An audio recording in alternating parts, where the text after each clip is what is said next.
To me, business is a sexual act. And it's a sexual act because entrepreneurs are basically going into the future, a future that doesn't exist. They are creating a vision for something that no one else has in present. They're demanding that that vision be realized and brought into the present. So they're taking something that's just in their imagination and they're bringing that to life.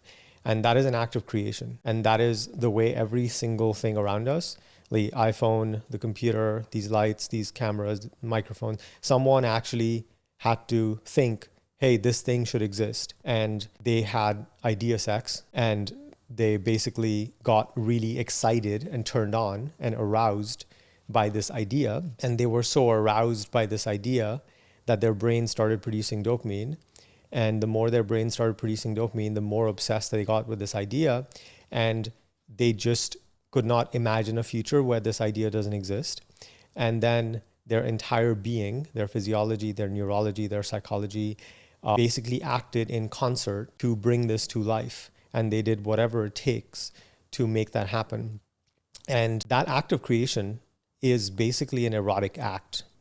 One of my core beliefs is that the best life is one in which we are basically turned on as much of the time as possible. And turn on and arousal, even though people primarily associate it in a sexual way, that's actually the neurochemical experience of dopamine. It's the pursuit of something, right? It's something that doesn't exist here, that's over there. And I want to go and acquire it. I want to get it. I want to create it. I want to make it happen.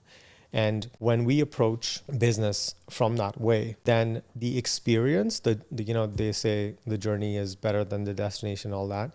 It's actually true because with dopamine and even with sex, the duration of the sex is the part that where the dopamine is really high.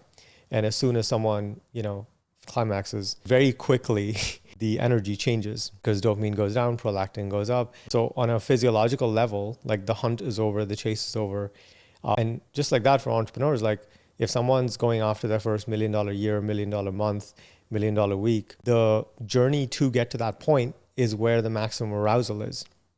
The arousal actually drops pretty dramatically when we hit the goal. And then generally, most people, they come up with another goal and then they start getting excited towards that.